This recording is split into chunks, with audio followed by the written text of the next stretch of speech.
রোজা রাখিয়া করবা কি, নামাজ পড়িয়া করবা কি, ওরে কলবেতে ঢুকিয়া গেল তোমার দারুণ শয়তানি। বাচ্চা দুটো আব্বার কাছে কি বলছে, আব্বা আজকে ঢাকায় মোহাম্মদপুরে ওই বিশাল বড় মসজিদে আব্বা তারাবির নামাজের ইন্টারভিউ নেওয়া হবে, আব্বা যদি আমাদেরকে একটু পাঠাই দিতেন আমরা যাইতাম। আব্বা এবার ওই বাচ্চাগুলো রিক্সা চালায়া কিছু টাকা রেডি করে দিতে গিয়ে এবার সে দেরি হয়ে গেল।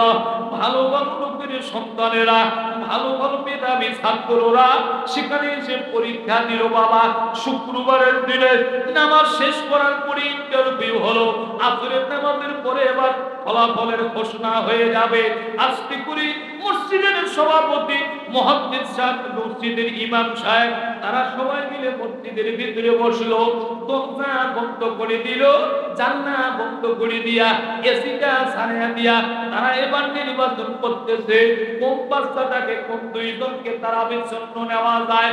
আব্বা যায় ঠিক শেষের মধ্যে আব্বারে হঠাৎ করে এরা দুই ভাই আস্তে করে আব্বা টাকা জোগাড় করে দিয়েছে, তারা আস্তে করে আসতে গিয়ে দেরি হয়ে গেল।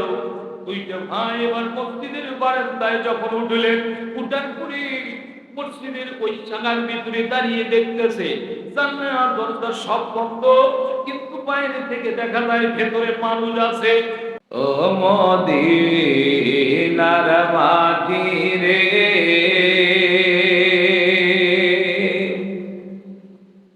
সকল সুখ বুঝি তোর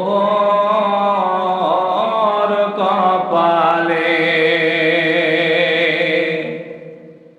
ও মদিনার মাটি রে, সকল সুখ বুঝি তোর কপালে। ও মদিনারে তোর বুকে আমার নবী, যার লাগি পাগল সবই, যার তরে হইল সৃষ্টি ত্রিভুবন।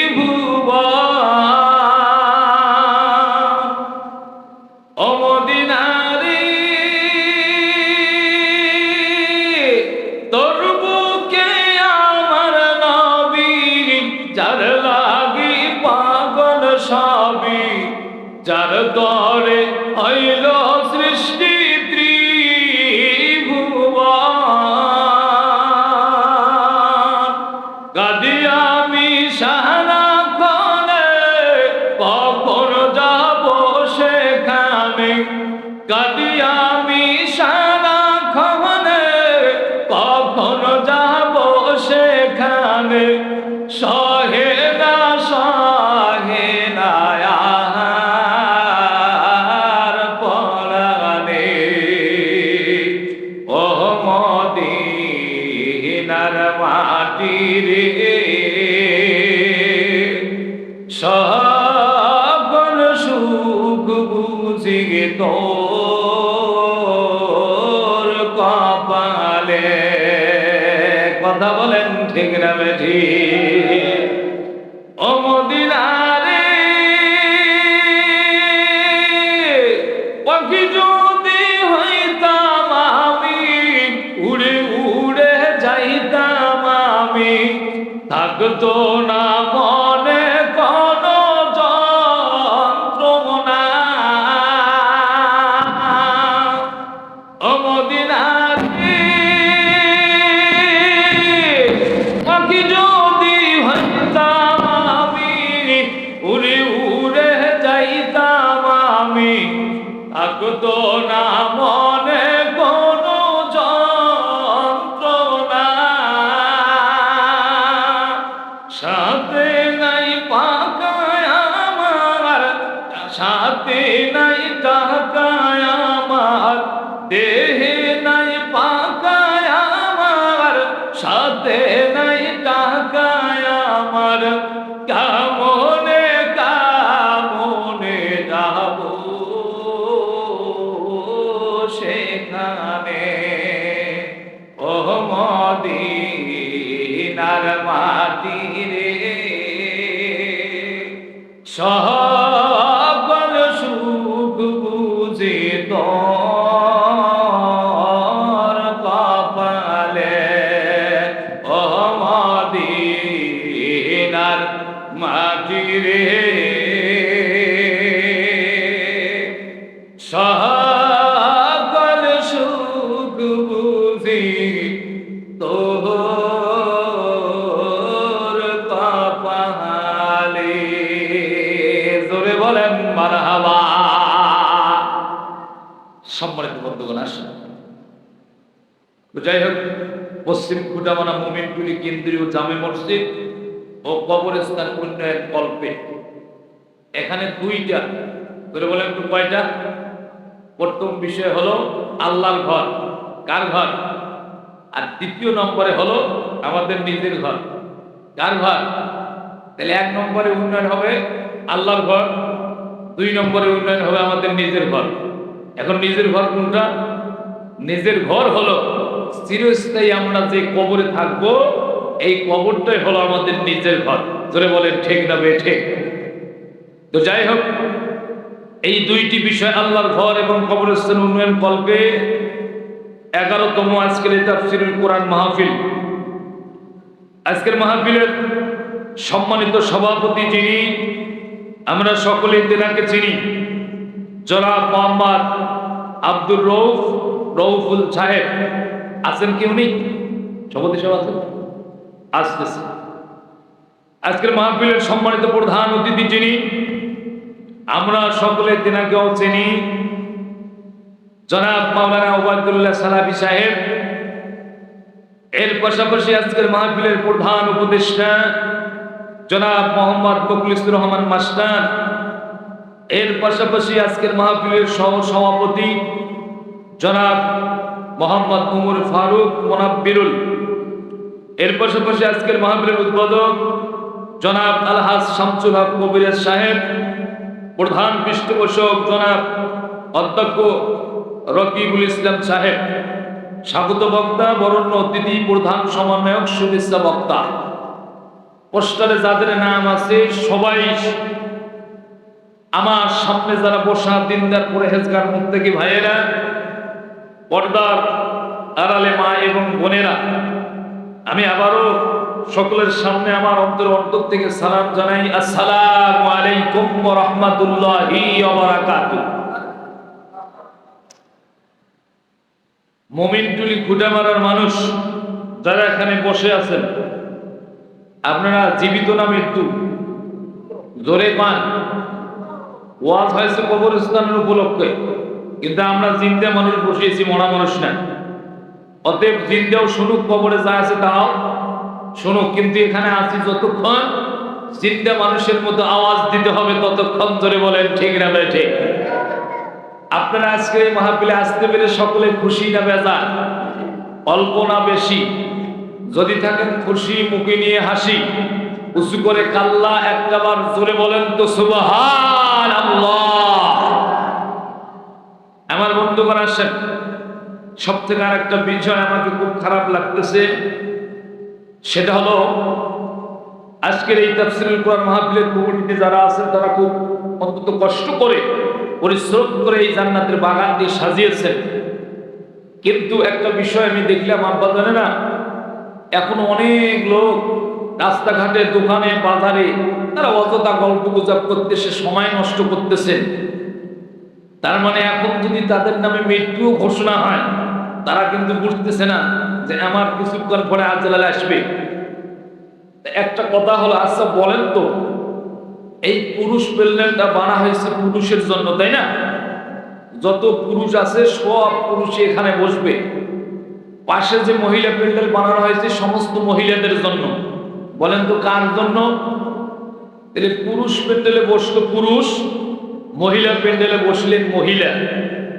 এমন প্রশ্ন হলো আব্বা ধরে না, একদল মানুষ এই দুনিয়াতে আছে, এখনো বসবাস করে, তারা পুরুষের কাছেও যাইতে পারে না, মহিলাদের কাছেও তারা যাইতে পারে না। তার মানে পুরুষ পিণ্ডলে তারা বসতে পারবে না, মহিলার পিণ্ডলে তারা বসতে পারবে না। এবার আপনাদের জবান থেকে শুনতে চাই, বলেন তো সেই মানুষগুলো কারা? বাবা জোরে বলেন, ভয় লাগাচ্ছে নাকি? তাহলে তারা হলো হিজড়া। তার মানে ওদের পুরুষের কাছেও জায়গা নাই, মহিলার কাছেও। আমি অন্তত অনুরোধের সাথে বলবো, এখনো যারা রাস্তাঘাটে চলাফেরা করতেছেন, দোকান বাজার ঘাট নিয়ে আসেন, ইনশাআল্লাহ ওই নামটা যেন আপনাদের নামে না হয়। আপনারা যদি মুসলমানের সন্তান হন, আল্লাহর কোরআন প্রেমিক হন, রাসূল প্রেমিক হন, ঈমানদার হন, তাহলে আমি অনুরোধ করব একটু দয়া করে জান্নাতের বাগানে এসে বসে পড়েন। আল্লাহ আমাদের সবাইকে কবুল করুক, জোরে বলেন আমিন। আমার বন্ধুগণ, আল্লাহ পাক আমাদের সবাইকে দয়া করে মায়া করে ভালোবাসে। বর্তমান সময়ে অনেক মানুষ কাম কাজ, দোকান পাট, ব্যবসা নিয়ে ব্যস্ত। যেই মুহূর্তে অসংখ্য মানুষ টিভি আর সিনেমা, গান বাজনা নিয়ে ব্যস্ত। যেই হাসপাতালের বেডে শুয়ে তার নিজের জীবনকে বাঁচানোর জন্য কত কান্নাকাটি চিল্লাচিল্লি করতেছেন, ধরে বলেন ঠিক না ঠিক? আমার আল্লাহ আমাদের সবাইকে দয়া করে মায়া করে ভালোবাসে। সুস্থ শরীরে সুস্থ মনে একত্রিত হয়ে জান্নাতের বাগানে আসার এবং বসার তৌফিক দান করলেন। এজন্য আমরা অন্তর থেকে সেই রবের প্রতি শুকরিয়া আদায় করি। সকলে বলি আলহামদুলিল্লাহ। বিশ্ব নবীর প্রতি আমরা সকলে দরুদ ও সালাম পেশ করি, যে নবীজি কাল কিয়ামতের ময়দানে আমাদের জন্য শাফায়াতের কান্ডারি। সেই নবীর প্রতি আমরা সকলে দরুদ ও সালাম পেশ করি। সকলে বলি সাল্লাল্লাহু আলাইহি ওয়াসাল্লাম। সম্মানিত বন্ধুগণ, আসেন, আমি বেশি সময় আপনাদের সামনে কথা বলবো না, যেহেতু শীতের রাত। আমি কিন্তু গত মাহফিলে আপনাদের এই মঞ্চে আসছিলাম, হয়তো আপনারা অনেকে আমাকে দেখছেন, আমি বিশেষ মুফাসসির হিসেবে কথা বলছি। এবারও আমার রব আমাকে কবুল করছেন, আমি আসতে পেরেছি। আপনাদের আমার অবস্থা বেশি ভালো না। সেই নভেম্বরের 26 থেকে বা নভেম্বরের শুরু থেকে লাগাতার প্রোগ্রাম চলছে। আমি আজ থেকে কয়েকদিন আগে, এক সপ্তাহের মতো কুমিল্লায় ছিলাম। কুমিল্লা থেকে 24 তারিখ তেঁতুলিয়া বাংলা বাংলা দিয়ে ঘুরি ঘুরি আবার এই জায়গা পর্যন্ত আসতেছি। তা যাই হোক, আমি অল্প সময় কথা বলবো। এখানে আপনারা যারা আমার সামনে বসান, এসকেতে যারা বসান, যতগুলো আলেম এখানে আছে, ওই সমস্ত আলেমদের জোতামুতার যোগ্যতা আমি অতবের নাই। এলেম কালাম বিদ্যা বুদ্ধি আমার কিছুই নাই, কিন্তু আমার রব, আমার মালিক প্রতিটা রাত কোনো না কোনো জায়গায় এই চেয়ারে বসে আল্লাহর কোরআন থেকে দুটা কথা বলার তৌফিক দান করে। আপনাদের আমি খাস করে আপনাদের কাছে দোয়া চাই, আপনারা একটু দোয়া করবেন আমার মালিক যেন আমি যতক্ষণ এখানে বসে থাকবো ততক্ষণ কিছু কথা সুন্দরভাবে বলার তৌফিক দান করে। জোরে বলেন আমিন। আপনারা বলুন তো, একটু দোয়া করা যাইবে না? আরো জোরে বলেন, যাবে? দোয়া করা যাইবে ইনশাআল্লাহ। আর একটা বার বলেন আমিন। তো যাই হোক, আসেন, আমি আপনাদের সামনে কোরআন কারীমের 114খানা সূরার ভিতরে একটি সূরা থেকে একটি আয়াতে কারিমা তেলাওয়াত করেছি, সূরাতুল হজ। জোরে বলেন তো কোন সূরা?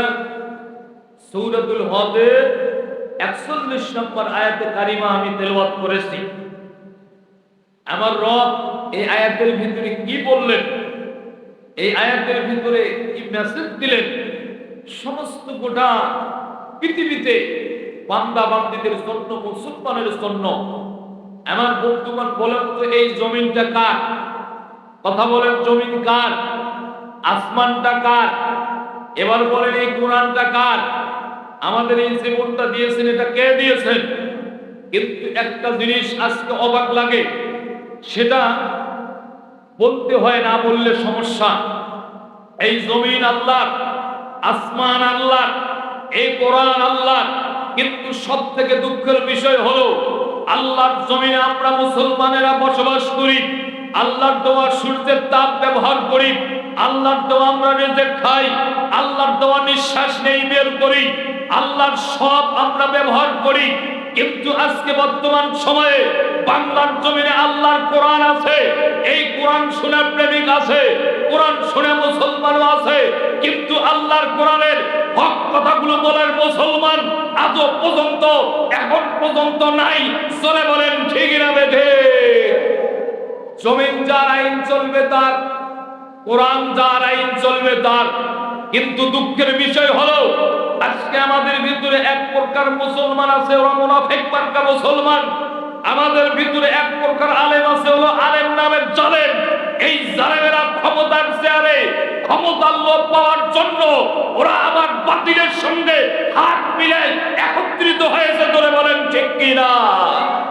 আমার বন্ধুগণ আসেন, আল্লাহ পাক এই আয়াতুল কারিমার ভিতরে বলেছেন বর্তমান সময়ে এই দুনিয়ার শাসক করার জন্য দুনিয়ার পার্লামেন্টে কোন ইমানদার ব্যক্তিকে যদি আমি আল্লাহ ওই চেয়ারে বসাই, তার মানে ক্ষমতার চেয়ারে।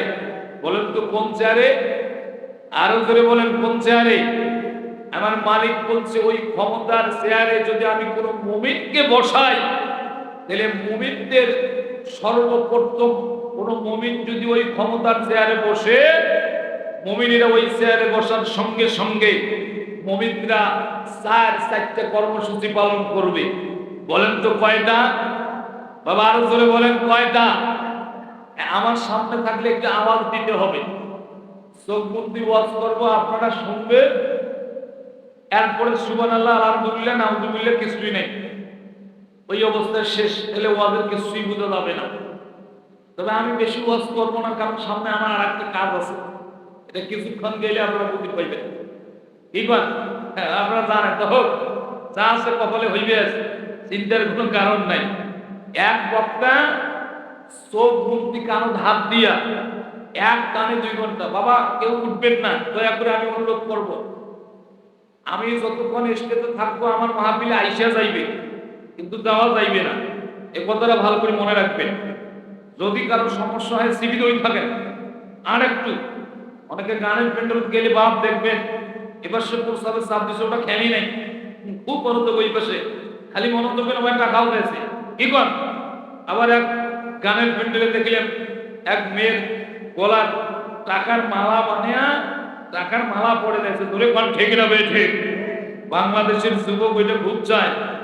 এখনো বর্তমান এই মাহফিলে কিছু কিছু যুবক আছে ভরেছে, তাদের নিয়ে তো ওয়াজ শুনে নয়, দেখা করার জন্য আসছে। ওরা দেখা করার একটা জায়গা লাগে। আমি বলবো যুবক, অনুরোধ করব, আপনারা আসেন, আগে ওয়াজটা শোনেন। বাবা বলেন যে একটু উইটিংয়ে থাকো, শোনা, আমি মাহফিল শেষ করি, দেখা করবো। কি কর? কিন্তু তারপরে এখানে আসতে হবে, এখানে লোকের প্রয়োজন। কারণ এত সুন্দর একটা বাগানে যদি লোক না থাকে, মনে রাখবেন কিয়ামতের ময়দানে আদালতে আপনাকে জবাবদিহি করা লাগবে। আল্লাহ বলবে ওই বেটা ঘর ওই রাস্তা দিয়ে ঘুরছে আর বিল্ডিং মারছে, কিন্তু আমার কোরআনের মঞ্চে বসে নাই। আমি অনুরোধ করবো একটু আসবেন। বক্তা চোখ বন্দি ওয়াজ শুরু করছে। বাবা সামনে যে শ্রোতা আছে 2 ঘন্টা চোখ বন্ধ করতে, চোখ আর খোলে না। এবার সুবহানাল্লাহ কোক আর না কোক, খাক আর না কোক, বক্তার দেখার বিষয় নেই, ওয়াজ চলতে আছে। 2 ঘন্টা পরে আস্তে আস্তে করি এবার চোখ খুলে দেখে এই 2 ঘন্টা যখন চোখ বন্ধ করে ওয়াজ করতেছে, শ্রোতা কয় বা জীবনে বহু বক্তা দেখিলাম, চোখ বন্ধ বক্তা দেখি নাই। এই চোখ কি দেখেও না বোধহয়, চোখ বন্ধ ওয়াজ করে। তাই হোক, আমার তো কিছু তো বাদ না, আমাকে তো এটা করতে কি করি, সুশি কই সবাই তলি দেয়। এই আঘাত করে সবাই চলে গেছে, মাঠ ফাঁকা। কিন্তু সর্বশেষ মহামুসিবতে পড়ে গেছে মাই গলা। এই বেচারা মাইক সরি যাওয়ার পায় না। এখন চিন্তা করে তোমরা যাইছেন না, আমি কেমন কই যাই, আমার তো মাই গেছে, নাইলে আমিও গেলে ভাই। এখন হুজুর চোখ খুলে দেখে সামনে একটা শ্রোতাও নাই, মাঠ ফাঁকা। এবং অনেকক্ষণ পর বলতেছে, বাবা এই এলাকার 2 ঘন্টা ওয়াজ করি, শুধু একটাই মাত্র আল্লাহওয়ালা পাসি বাবা, একটা লোক সামনে নাই, একটাই আল্লাহওয়ালা, এইটাই হলো আল্লাহওয়ালা। ওই মাই গলা ছাত্রী কয়, হুজুর আমি আল্লাহওয়ালা নামে, আমি হলে মাই গলা। এই তো মাই গলা। তাই আমার যদি মাইক নাই থাকতো, কত এটা ওটা দিয়ে ওই বাড়িতে সত্যি হয় আপনার ওয়াজ করে। যাই হোক, আসেন যারা সামনে আমার বসা, একটু আমার কথার উত্তর দিবেন, তাহলে ওয়াজটা শুনতে ভালো লাগবে। তো আপনারা আসেন, আমি কি বলতেছিলাম, যে কোনো মুমিন যখন ক্ষমতার চেয়ারে বসবে, মুমিনেরা 4টা কর্মসূচি পালন করবে। সেটা কি? নাম্বার 1, মুমিনেরা সর্বপ্রথম মুমিনদের কর্মসূচি হলো মুমিনেরা সর্বপ্রথম নামাজের আইন চালু করবে। কিসের আইন? নামাজের আইন। কেন? আল্লাহ রাসূল বলেছে as-সালাতু মিফতাহুল জান্নাত, নামাজ হলো বেহেশতের চাবি, জান্নাতের চাবি। দুনিয়াতে সব আমল করলেন কিন্তু নামাজ নাই, হবে না। তাহলে এখানে আল্লাহ বলছে মুমিনদের সর্বপ্রথম কর্মসূচি হলো তারা বাধ্যতামূলক নামাজের আইন চালু করবে। সেটা আপনাদের সৌদি আরবে মক্কাতে এটা বাধ্যতামূলক আইন পাশ করা আছে, নামাজ পড়তেই হবে। তাহলে মুমিনদের 1 নম্বর কর্মসূচি হলো নামাজ। 2 নম্বর কর্মসূচি হলো এই দুনিয়াতে যারা সুন্দর করে অবৈধভাবে লক্ষ লক্ষ টাকা খেয়ে সুদ ঘুষে পেট এইরকম বিশাল বড় বানে ফেলাইছে, এরা এদের সুদও দেয় না, এরা সুদ খায় কিন্তু এরা কখনো যাকাত দেয় না। এবার আল্লাহ বলছে মুমিনের 3 নম্বর কর্মসূচি হলো মুমিনেরা যাকাতের আইনটা চালু করে দিবে। প্রত্যেকটা মানুষকে যতটুকু সম্পদ আছে ইনসাফ ভিত্তিক যাকাতের আইন চালু করবে। 3 নম্বর, বাংলাদেশে বর্তমানে যে সমস্ত অসৎ কাজ হচ্ছে, মারামারি, যেখানে হানাহানি খুনাখুনি, দিন ইসলাম নাই, 3 নম্বর কর্মসূচি হলো ওটা বন্ধ করবে। তার মানে অসৎ কাজ বন্ধ। 4 নম্বরে হলো সৎ কাজের আদেশ দিবে। কি করবে? আদেশ দিবে, মানে ভালো কাজের উপদেশ দিবে। তাহলে মুমিনদের কর্মসূচি কয়টা? আরো জোরে বলেন কয়টা? আরো জোরে বলেন। কিন্তু আল্লাহ বলছে ও মুমিনেরা তোমরা দেখবে যদি কোন মুমিন ক্ষমতার চেয়ারে না বসে, আবার ওই চেয়ারে যদি কোনো জালেম বসে, কে বসে? জোরে বলেন। জালেম। জালেমদের কর্মসূচি 4টা না, জালেমদের কর্মসূচি হলো মাত্র 1টা। বলেন তো কয়টা? আরো জোরে বলেন কয়টা? আমাদের গ্রামে একটা কথা আছে যে লোভে পাপ, আর পাপে কি? জোরে কন। মৃত্যু বা সর্বনাশ, যা বলেন আপনি। তাহলে লোভে পাপ, পাপে মৃত্যু। আল্লাহ বলছে ও পৃথিবীর মানুষ, ক্ষমতার চেয়ারে যখন মুমিন বসবে না, কোন নাস্তিক জালেম যখন ওই চেয়ারে বসবে, এই জালেমের কর্মসূচি হলো শুধুমাত্র 1টা। সেটা কি? এই দুনিয়াতে জালেমেরা লক্ষ্য করে দেখবে যে ইজ্জতওয়ালা কোন ব্যক্তি আছে, ওটাকে ধর। আলেম কোরআনের হক কথা কে বলে সেটাকে ধর। কে সুন্দরভাবে দ্বীন ইসলাম কায়েমের কথা বলে সেটাকে ধর। কে যুদ্ধের ঘোষণা দেয় সেটাকে ধর। করে বলেন ঠিক না ঠিক? এই জালেম ক্ষমতার চেয়ারে বসার পরে চিন্তা করতেছে এই আলেমদেরকে ধরতে হবে, বন্দী করতে হবে, জেলখানায় দিতে হবে, আলেমদেরকে ফাঁসির মঞ্চে দিতে হবে, আলেমদেরকে আয়না ঘরে দিতে হবে। যদি আমরা আলেমদেরকে ধরতে না পারি, কোরআনের হক কথা বলবে তাদেরকে ধরতে না পারি, তাহলে এই দুনিয়াতে রাজত্ব করতে পারবো না, বাড়ি গাড়ি করতে পারবো না, ব্যাংক ব্যালেন্স করতে পারবো না। কারণ হলো আপনারা ভালো করে জানেন এই জালেম কিন্তু এখন না, পৃথিবীর শুরু থেকে আল্লাহ রাসূল যখন মক্কার ভিতরে 40 বছরের আগ পর্যন্ত ছিলেন, তখন সবাই আমার রাসূলকে ভালোবাসছিলেন। কিন্তু যখন রাসূলের উপরে কোরআন নাযিল হলো, কোরআনের দাওয়াত দেওয়া শুরু করলো, ওই মক্কাতে আমার রাসূলকে ভালোবাসছিলেন যারা, রাসূলের প্রধান শত্রু তখন হয়ে গেলেন তারা।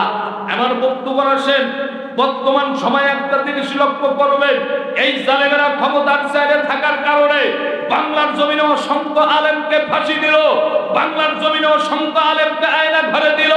এমনকি আপনারা জানেন এই তো কয়েকদিন আগে একজন যুবক, এই যুবকের নাম হলো ওসমান হাদি।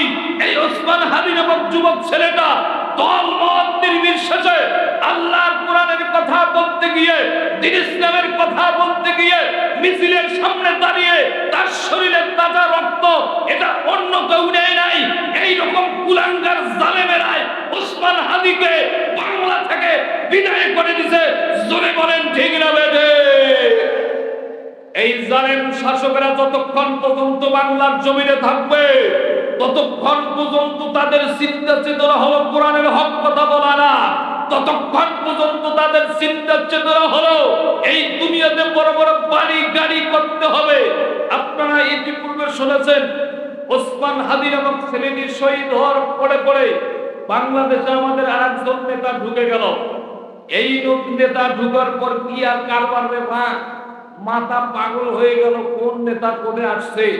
আমি ইন্টারনেটে দেখলাম একজন নেতা অল্টু বল্টু ঝল্টু, এই নমরুদ ফেরাউন মার্কা নেতারা এরা বলতেছে এই ধানের শীত যদি আমাদের নমরুদকেও নমিশন দেয় তাহলে আমরা নমরুদকেও ভোট দেব। বলেন তো এরা কত জালেম, ধরে বলেন ঠিক কিনা? আমার বক্তব্য আমি আবার দেখলাম কিছু কিছু মহিলা নেত্রী, ওরা এত আনন্দ, নেতা আসতে সামনে গিয়ে একজন মহিলা নেত্রী বলতেছে স্টেজের সামনে যে আমি যখন স্টেজে হাত দিলাম স্টেজের পাশে মনে হয় যে আমি স্টেজের পাশে হাত দিইনি, আমি আমার নেতার হাতে হাত দিয়েছি। বাবা এত তোমার নেতার সাথে প্রীতি। আর এক মহিলা কি বলতেছে, ওনাকে সাংবাদিক বললো বলেন তো এখানে কতগুলো লোক উপস্থিত হয়েছে। উনি বলছে যে এখানে লোক উপস্থিত হয়েছে 20 কোটি। কয় কোটি? আচ্ছা বাবা বলেন তো বাংলাদেশের লোক এখন কত কোটি? ধরে বলেন 18 কোটি। এখানে আমরা যারা আছি সবাই কি ঢাকা গেছিলাম? হ্যাঁ, তার যদি 20 কোটি হয়, লোকের সংখ্যা হলো 18 কোটি, তাহলে আমরা করে গেছিলাম। তার মানে আমরা আর এক চিন্তা করছে কি জানেন, এটা বলতেন নাই বিগত সময়ে যখন ওই ফ্যাসিস্ট ছিল 10 বছর আগে যে বুড়া মারা গেছে, ওই 10 বছর পরে রাইতেরা যাচ্ছি ভোট দিয়ে যায়, জানা না যায়, পরে নামে মামলা হয় না? জোরে করে হয় না হয়?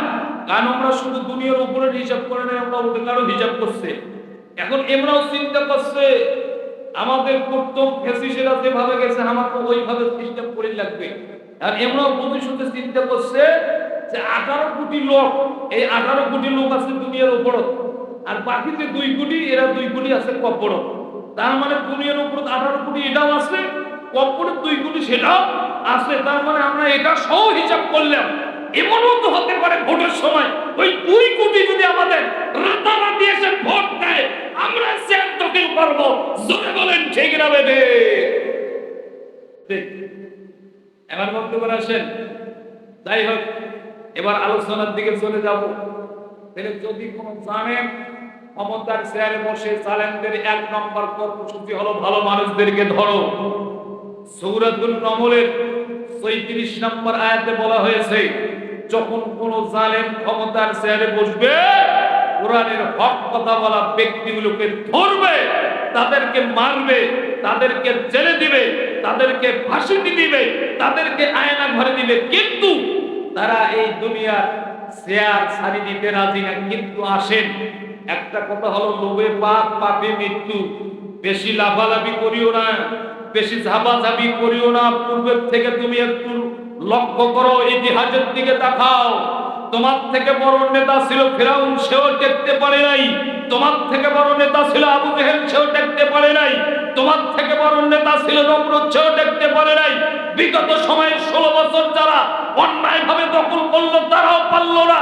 সামনের দিনে তোমরাও যদি বেশি বাড়াবাড়ি করো, ওদের মতো রাস্তা দেখে আমরা বিদায় করে দিল্লিতে পাঠিয়ে দেবো। জোরে বলেন ঠিক কিনা? বাবা না তাকবীর তাকবীর দাও, মরা মানুষের মতন হওয়ার শোনেন নেই। তাকবীর না দিলে পাওয়ার কি পারে? খেলা হবে আজ, ঠিক না বেঠে? তাহলে লোভের পাপ, পাপে কি মৃত্যু আসেন। আমার আল্লাহ আর আয়াতে বলছেন ইল্লাল্লাযিনা আমানু ওয়া আমিলুস সলিহাতি কানাত লাহুম জান্নাতুল ফিরদাউসি নুজুলা। জোরে বলেন আল্লাহু আকবার। এখানে 2টি বিষয়ের কথা বলা হয়েছে। কেউ যদি ঈমান আনে, দ্বিতীয় নম্বরে আমলে সলে করে, আল্লাহ বলছে তাদের জন্য জান্নাত। ঠিক আছে বাবা, জান্নাত আল্লাহ দিবে, কিন্তু এইরকম ফাজলামি করলে হবে না। আসেন আমি একটু এবার আলোচনায় ঢুকবো, খুব একটু মনোযোগ দেবেন ইনশাআল্লাহ। আমি যে কথাটা বলতেছিলাম যে লোভে পাপ আর পাপে হলো মৃত্যু। এবার আসেন আল্লাহর নবী, আল্লাহর পয়গম্বর ঈসা আলাইহিস সালাতু ওয়াস সালাম। ঈসা নবীর নাম আমরা সকলে শুনি নাই? জোরে বলেন তো, শুনছি কি শুনি নাই? ঈসা আলাইহিস সালাম, এই ঈসা পয়গম্বর কোন এক সফরে যাবে, বের হয়েছে। কিন্তু যাওয়ার সময় একজন ইহুদি ঈসা আলাইহিস সালামকে ডাক দিয়ে বলতেছে, হুজুর আমিও একটু আপনার সঙ্গে সফরে যেতে চাই। এবার ঈসা রুহুল্লাহ বলছে, ঠিক আছে, যেহেতু তুমি যেতে চাও তাহলে এবার চলো আমার সঙ্গে, আমি তোমাকে নিয়ে যাই। কিন্তু সব থেকে মজার বিষয় হলো, আমি কেন বললাম যে লোভে পাপ, পাপই মৃত্যু, এটা একটু আলোচনার মাধ্যমে ভালো করে বুঝবেন। সম্মানিত বন্ধুগণ আমার, আল্লাহর পয়গম্বর ঈসা রুহুল্লাহ যখন সফরে যাওয়ার সময় বের হয়ে গেল, আমার বন্ধুগণ আমার, এইবার ইহুদি বেটা ডাক দিয়ে বলছে, হুজুর আমিও আপনার সঙ্গে সফরে যাব, আমাকে একটু সাথী করে নিয়ে যাবেন। আল্লাহর পয়গম্বর ঈসা ডাক দিয়ে বলছে, ইহুদি রে, ঠিক আছে, কোনো সমস্যা নাই, তুমি আমার সঙ্গে সফরে যাবে, বের হয়েছো, তোমাকে আমি সামনে নিয়ে যাব। কিন্তু এবার ঈসা রুহুল্লাহ যাওয়ার সময় এবার যখন বাড়ির থেকে বের হলো, তিনটা মাত্র রুটি নিল। জোরে বলেন কয়টা?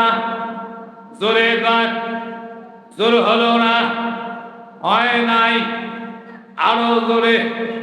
তিনটা রুটি যখন নিল, নেওয়ার পরে এবার আল্লাহর পয়গম্বর ঈসা রুহুল্লাহ ডাক দিয়ে বলছে, ইহুদি রে, এই রুটি তিনটা তোমার কাছে জমা রাখো, যাইতে যাইতে রাস্তার মধ্যে যাওয়ার পরে খিদা লাগবে, যখন রুটি তিনটা বের করে আমরা খাবো, তখন আমার বন্ধুগণ আমার একটু ভালো করে মনোযোগ দিবেন বাবা।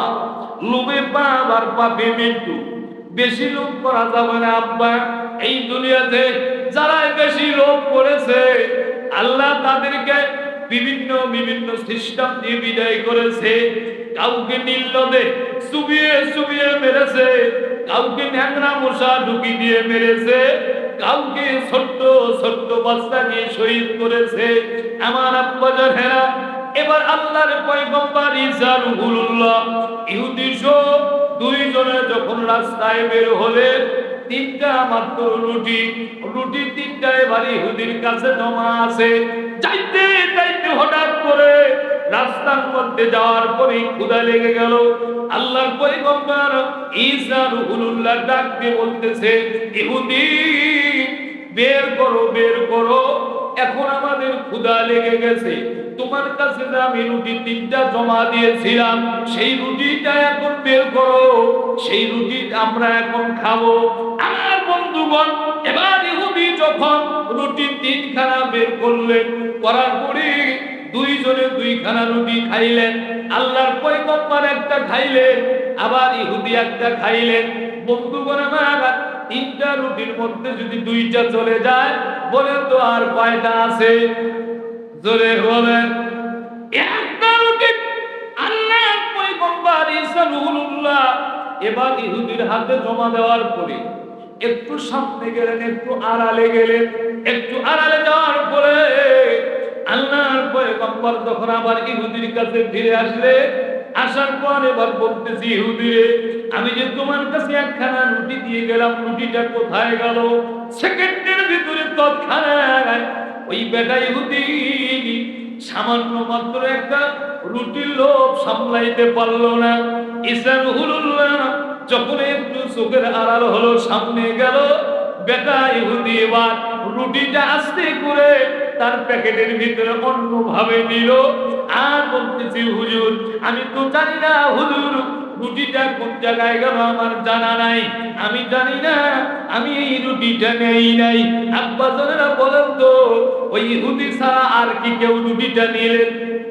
আর জোরে বলে, আর জোরে। সামান্য একটা রুটির লোভ সামলাইতে পারলো না।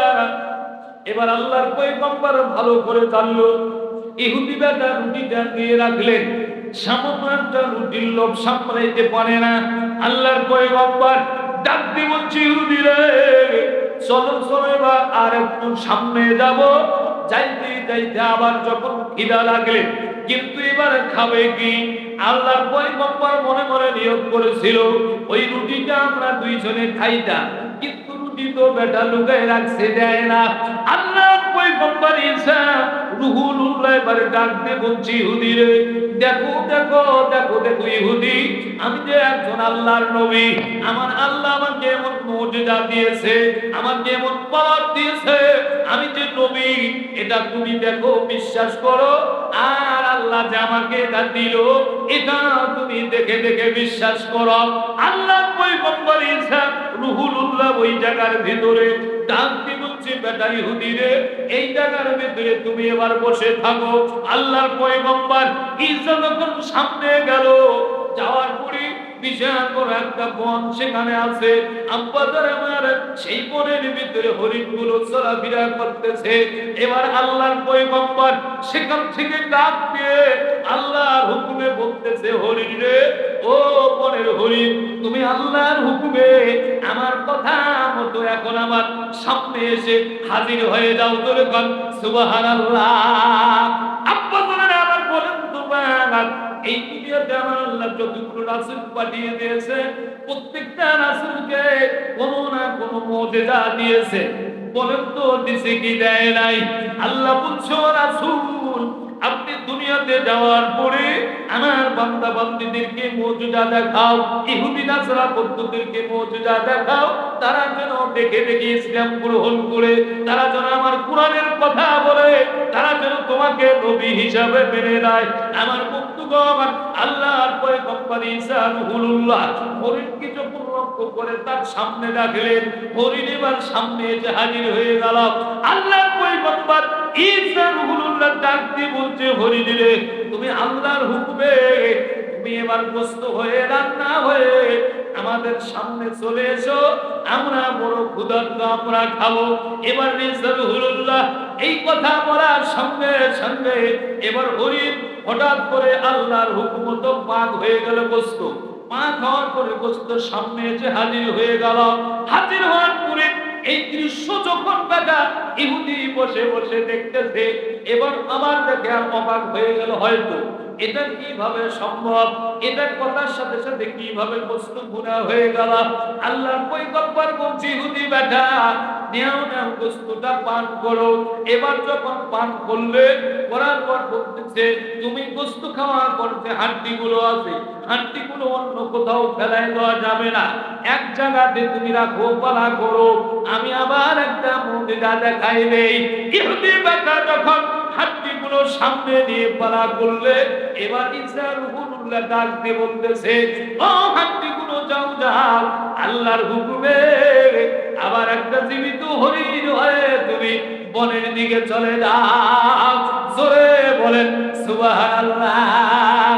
এমন বক্তব্য আমার এই দৃশ্যটা যখন বেটা ইহুদিকে দেখাইলেন, তারপর ঈসা রুহুল্লাহ ডাক দিয়ে বলতেছে বেটা ইহুদি রে, এবার বলো বলো যে আল্লাহ আমাকে এই মুজিজা দিল, আমি যে তোমার সামনে এই নিদর্শন দেখাইলাম, এটার কসম করে বলো রুটিটা কার কাছে আছে?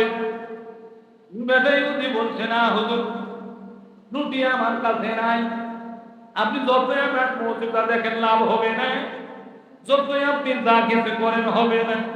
আমার লোভ উঠে ঢুকে গেছে, আমি প্রয়োজন হলে জীবন দিতে রাজি আছি, আমি রাজি আছি, আমি লাশের উপর দাঁড়িয়ে মিছিল করতে রাজি আছি, মানুষের কবরের উপরে আমি মনে হয় সেখানে দাঁড়িয়ে আমি রাজি আছি, কিন্তু ওই লোভ আমার সামলাইতে পারবো না, ওই রুটি আমি বের করে দিতে পারবো না।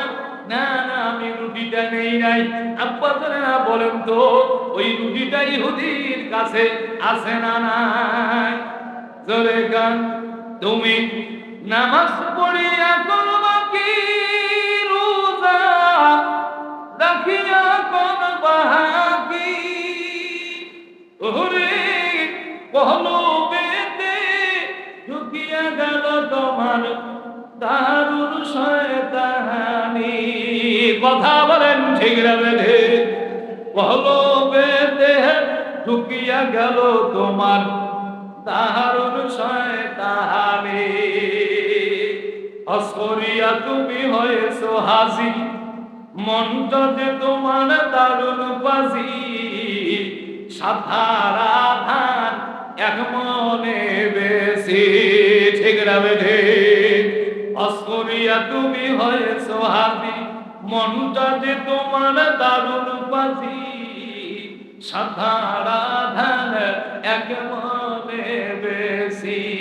তুমি রোজা রাখিয়া করবা কি নামাজ পড়িয়া করবা কি, ওরে কলবেতে ঢুকিয়া গেল তোমার দারুণ শয়তানি, কলবেতে ঢুকিয়া গেল তোমার দারুণ শয়তানি।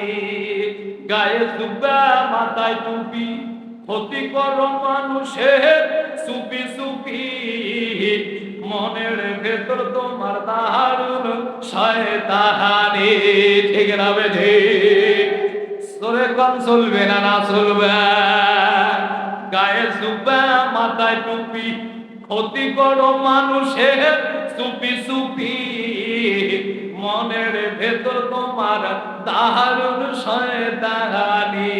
তুমি টুপি পরিয়া করবা কি, জুব্বা পরিয়া করবা কি, ওরে কলবেতে ঢুকিয়া গেল তোমার দারুণ শয়তানি, কলবেতে ঢুকিয়া গেল তোমার দারুণ শয়তানি। জোরে বলেন ঠিক না বেঠে? আব্বাজনেরা আমার ভালো করে এবার শুনে নেবেন। পা ওই ইহুদিকে এবার পয়গম্বর বলছে, বেটা রুটি কার কাছে আছে, রুটি বের করে দাও। কিন্তু আব্বাজনেরা ইহুদি বলছে, না না আমার কাছে রুটি নাই। এবার আল্লাহর পয়গম্বর বলছে, আমি আর একটু সামনের দিকে আগাই, যাইতে গিয়ে দেখে বাবা বিশাল বড় একটা নদী পার হওয়া লাগবে। এবার ইহুদি বেটা ডাক দিয়ে বলছে, হুজুর কেমন করে এই নদীটা এখন পার হব? আল্লাহর পয়গম্বর ঈসা ডাক দিয়ে বলছে, বেটা ইহুদি রে, দাঁড়াও দাঁড়াও, আমার আল্লাহ আমাকে এমন মুজিজা দিয়েছে, আমি তোমাকে এখন পার করে নিয়ে যাচ্ছি। আল্লাহর পয়গম্বর ঈসা রূহুল্লাহ আস্তে করে যখন নদীর পারে চলে আসলেন, আসার পরে পানির উপরে যখন দাঁড় হলেন, আর বলতে, বেটা ইহুদি রে, তোমার হাতটা আমার হাতে দাও, আমার মতো করে আমার সঙ্গে সুন্দর করে দাঁড়াও। এটা বলার সঙ্গে সঙ্গে এবার ঈসা রূহুল্লাহ ডাক দিয়ে বলছে, আল্লাহ আপনার হুকুমে আমাদের দুইজনকে নদীর এই পার থেকে ওই পারে নিয়ে আসা। বলেন তো আমার আল্লাহ পারে কি পারে না? এই পার থেকে ওই পারে যখন চলে গেলেন, যাওয়ার পর এবার ইহুদি বেটা অবাক, এটা কেমন করে সম্ভব হলো? নদীর উপরে পা রাখার সঙ্গে সঙ্গে নিয়ে আসলে এবার ঈসা রূহুল্লাহ পয়গম্বর ডাকতে বলছে, বেটা ইহুদি রে, এবার বলো বলো বেটা, আমার তো অনেক মুজিজা, যে আল্লাহ আমাকে মুজিজা দিয়েছে, ওই আল্লাহর কসম করে বলো বেটা, রুটিটা কার কাছে আছে? ইহুদি বেটা বলছে, না না, আপনি যতই বলেন আমি রুটি বের করে দেব না, হুজুর আমার কাছে রুটি নাই। ধরে বলেন কি নাই? আল্লাহর পয়গম্বর ডাকতে বলছে, এবার মনে মনে বুঝলো, না না না, এই বেটা তো হলো অন্য মাল। এই বেটার তো কবরের কোনো চিন্তা নাই, এই বেটার মধ্যে তার সম্পর্কে বোঝে না, এই বেটা তো ঈমান আনে নাই, আল্লাহ বোঝে না, পরকাল বোঝে না, কবরও বোঝে না। এই বেটা হলো মাল খাওয়া ডাল, এই সান্দু মাল বেটা। এই বেটার ঘরে ধান্দা হলো দুনিয়াতে মাল আনো, টাকার বস্তা আনো, বাড়ি আনো, গাড়ি আনো। এই সান্দু বেটারা বাংলাদেশে দেখবেন আব্বাদনেরা, শান্তির বাচ্চা শান্তি ছিল বেটা, আমাদের মতো টাকুয়া যতগুলো আছে, এই শান্তি ছিলেগুলো শুধুমাত্র মনের ভিতরে আছে হলো পরকালের কবরের হিসাবাত। দুনিয়ার যা আছে সব আমাদের। জোরে বলেন ঠিক না বেঠিক?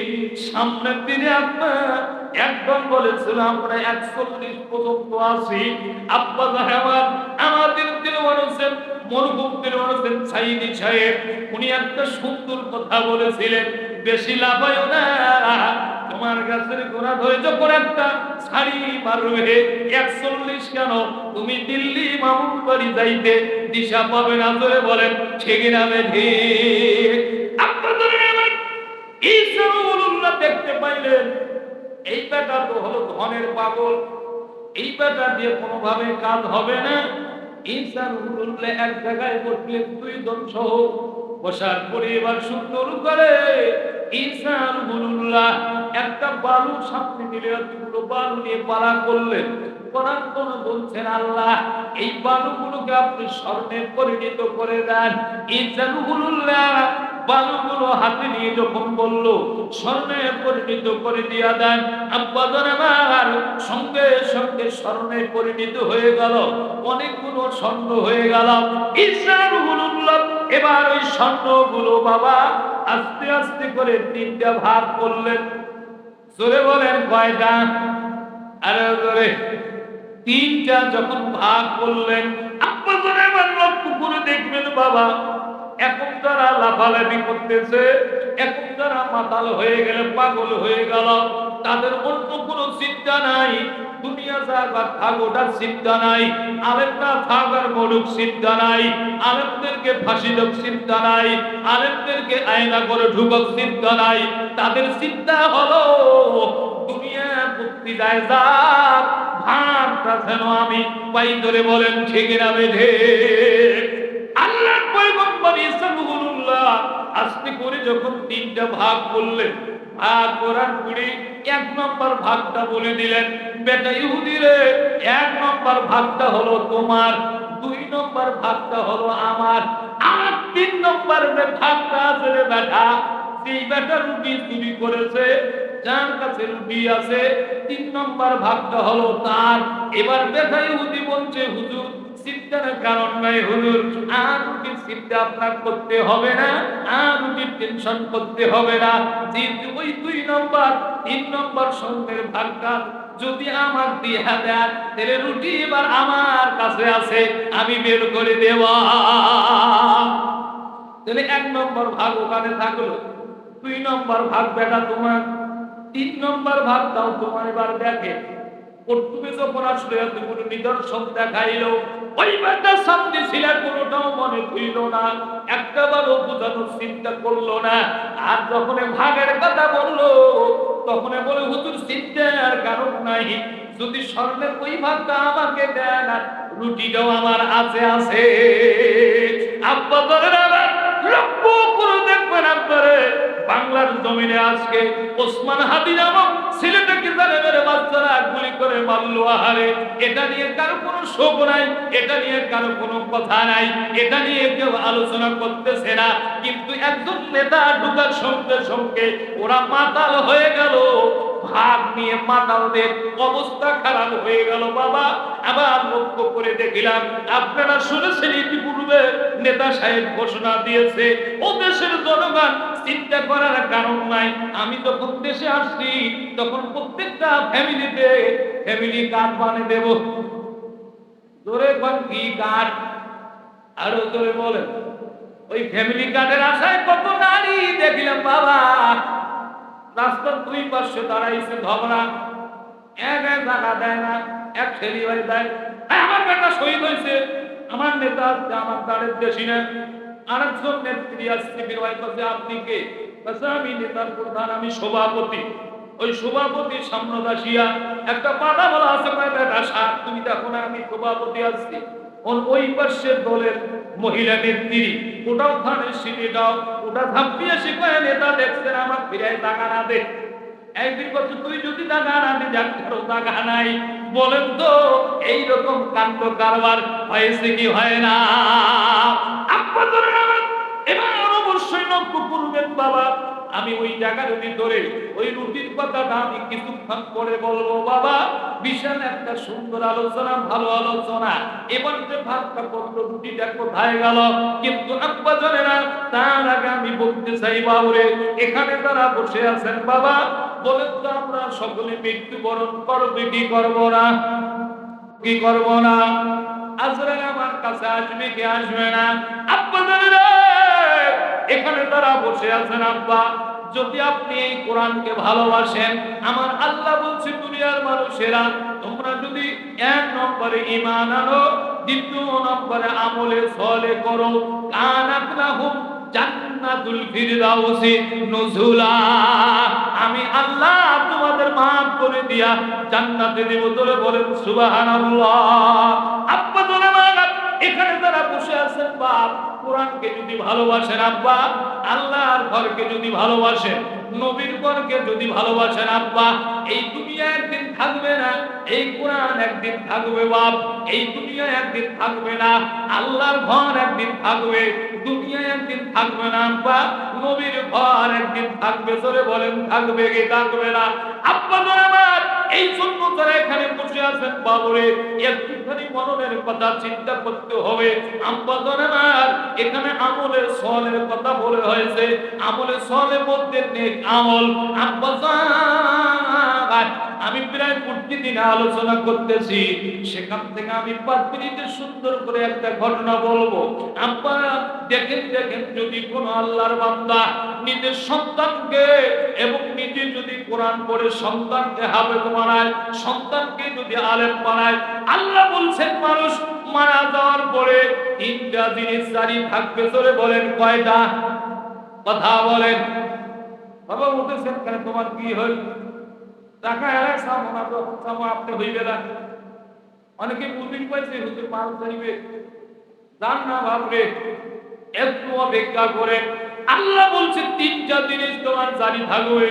1 নম্বরে তুমি যদি দুনিয়াতে একটা নেককার সন্তান বানাই যাইতে পারো, আর তুমি মারা যাওয়ার পরে ওই সন্তান যদি তোমার জন্য দোয়া করে, আমার আল্লাহ ওই সন্তানের দোয়ার কারণে তোমার কবরের আযাব মাফ করে দিবে। ধরে সুবহানাল্লাহ। আপনাদের আমার এখানে অনেক বাবা আছেন, গরিব মানুষেরা, অনেক রিস্কা চালার দিন মজুর আছেন আব্বা, রিস্কা চালে দিন মজুরা নিজের সন্তানকে আলেম বানায়, নিজের সন্তানকে হাফেজ বানায়। বলে বলেন বানায় কি বানায় না? আব্বা জান আমার 5 মিনিটের একটা ঘটনা বলে দেব বা একটু মনোযোগ দিয়ে শুনবেন আব্বা। এক মাদ্রাসায় ঢাকার মধ্যে মোহাম্মদপুরে বিশাল বড় একটা মসজিদে আব্বা যান, এই 2টা মাসটা চলছে যে রজব মাস, তারপরে হলো শাবান মাস, তারপরে সামনে আসতেছে রমজান মাস। বিশাল বড় মসজিদে ইন্টারভিউ নেওয়া হবে তারাবির নামাজের জন্য। একবারে আমি যতবার ঘটনাটা পড়েছি ততবার আমার চোখের পানি বের হয়েছে। তারাবির নামাজ পড়ার জন্য ইন্টারভিউ নেওয়া হবে, এলান করে দেওয়া হলো। সমস্ত ভালো ভালো হাফেজেরা, ভালো সন্তানেরা সেখানে আসলো ইন্টারভিউ দেওয়ার জন্য। আব্বা কিন্তু সেই ঢাকার ভিতরে একজন বাবা রিস্কা চালক, বাবা রিস্কা চালাইয়া ওলিতে আর টুকরা 2টা সন্তানকে হাফেজ বানাইছে। সোনার মালিকেরা কেউ চলে যাবেন না বাবরে, আব্বা এই দুনিয়া ছেড়ে চলে যাওয়া লাগবে, কিন্তু দুনিয়াতে এমন একটা কাজ করে যেতে হবে। ওই রিস্কা চালক এবার সন্তানকে যখন হাফেজ বানাইছে, বাবা সন্তানদেরও কানের ভিতরে আসছে, কিন্তু সন্তান 2টা হলো জমজ বাচ্চা, বড় ভাই আর ছোট ভাই। বাচ্চা 2টো আব্বার কাছে কি বলছে, আব্বা আজকে ঢাকায় মোহাম্মদপুরে ওই বিশাল বড় মসজিদে আব্বা তারাবির নামাজের ইন্টারভিউ নেওয়া হবে, আব্বা যদি আমাদেরকে একটু পাঠাই দিতেন আমরা যাইতাম। আব্বা এবার ওই বাচ্চাগুলো রিস্কা চালায়া কিছু টাকা রেডি করে দিতে গিয়ে এবার সে দেরি হয়ে গেল। ভালো ভালো লোকের সন্তানেরা, ভালো ভালো মেধাবী ছাত্ররা সেখানে এসে পরীক্ষা দিল। বাবা শুক্রবারের দিনে নামাজ শেষ করার পরে ইন্টারভিউ হলো, আসরের নামাজের পরে এবার ফলাফলের ঘোষণা হয়ে যাবে। আজকে করি মসজিদের সভাপতি মুহাদ্দিস সাহেব, মসজিদের ইমাম সাহেব, তারা সবাই মিলে মসজিদের ভিতরে বসলো, দরজা বন্ধ করে দিল, জানলা বন্ধ করে দিয়া এসিটা ছাড়িয়ে দিয়া তারা এবার নির্বাচন করতেছে কোন বাচ্চাটাকে, কোন 2 জনকে তারা বিচ্ছন্ন নেওয়া যায়।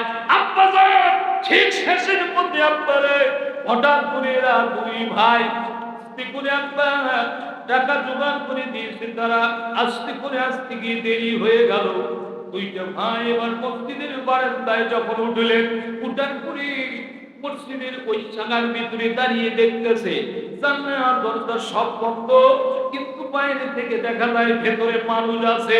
বাচ্চা দুটো জামার পরে বড় ভাই দরজার মধ্যে শব্দ করলেন, কে আছো ভেতরে একটু দরজা খুলে দাও। শব্দ করার সঙ্গে সঙ্গে খাদেম সাহেব ভেতরে বসে আছে। খাদেম সাহেব দেখলো আহারে কে দেখি বাইরে শব্দ করতেছে। খাদেম সাহেব বাইরে আসে দেখে বাবা দুইটা বাচ্চা আস্তে করে গেটের সামনে দাঁড়িয়ে আছে। বাচ্চা দুটোর শরীরের দিকে যখন তাকাইলো পোশাকের অবস্থা একেবারে ভালো না, মনে হয় ভিক্ষা করে এরা ঢাকা শহরে। সিন্দেল গুলো ছিঁড়ে গেছে, সিন্দেলও ভালো পায়ে দেয় নাই, চুলগুলো আউলা সাউলা, মাথার মধ্যে টুপি ভালো নাই। খাদেম সাহেব লক্ষ্য করলো এরা দুইটা বাচ্চা মনে হয় ভিক্ষা করার জন্য এখানে আসছে। বলছে আব্বা তোমরা তোমরা কি চাও? বলছে আমরা এই জায়গায় আসছি। এবার খাদেম সাহেব বলছে বাবারে এখানে মসজিদে নামাজ পড়ার পরে আমরা কয়েকজন বসে গল্প করতেছি, বা ভিক্ষা এখানে দেওয়া যাবে না। বড় ভাই ডাকতে বলে চাচা আমরা দুই ভাই এখানে ভিক্ষা নেওয়ার জন্য আসি নাই, আমরা শুনেছি এই মসজিদে আজকে তারাবির নামাজের ইন্টারভিউ হবে, আমরা দুইজনে হাফেজ মানুষ, আমরা আসলাম একটি ইন্টারভিউ দেওয়ার জন্য। খাদেম সাহেব এবার একটাবার তাদের শরীরের দিকে তাকায়, একটাবার কাপড়ের দিকে তাকায়, স্যান্ডেলের দিকে তাকায়, কি করে এই বাচ্চা দুটো কেমন করে ইন্টারভিউ দিবে। এরা বলে কোরআনের হাফেজ, কিন্তু এদেরকে ডাক দেখে বোঝা যায় না কত ভালো ভালো বাচ্চাগুলো আসলো কিন্তু লোক। খাদেম সাহেব সেখান থেকে বলতেছি বাবরে না না ইন্টারভিউ নেওয়া হবে না, যাও যাও তোমরা এখান থেকে চলে যাও। ছোট্ট ভাইটা এবার চোখের পানি ছেড়ে কাঁদতে বলে বড় ভাই আমি জানি রে ভাই এই দুনিয়াতে গরিব মানুষের কেউ দেখতে পারে না, আমার তো কিছু নেই ভাই, আর মনে হয় টাকার ভিতরে ইন্টারভিউ দিতে পারবো না, আর আপনার দ্বারা আমি নামাজ পড়তে পারবো না। ছোট্ট বাচ্চাটার কান্নার আওয়াজ হঠাৎ করে ভিতরে ইমাম সাহেবের কানে গেল। ইমাম সাহেব বলতেছে খাদেম রে কি ব্যাপার, কিসের আওয়াজ আসতেছে? বলছে হুজুর দুইটা বাচ্চা ইন্টারভিউ দেওয়ার জন্য আসছে। ইমাম সাহেব বলছে খাদেম রে দেও দাও বাচ্চা দুটোকে নিয়ে আসো। বলছে হুজুর তার পোশাকের অবস্থা একেবারে ভালো না, পরনের সিন্দেল গুলো ভালো না, শরীরের অবস্থা শরীরে অনেক ময়লা। ইমাম সাহেব বলছে খাদেম রে এখানে ওই রকম দেখলেও হবে না, আল্লাহর কোরআন তাদের দুইজনের ভিতরে আছে, নিয়ে আসো ভিতরে, তাদেরকে ভিতরে নিয়ে আসো। বাচ্চা দুটোকে যখন ভিতরে নিয়ে যাওয়া হলো এবার ডাকতে বলছে আব্বারে কোথায় তোমাদের বাড়ি?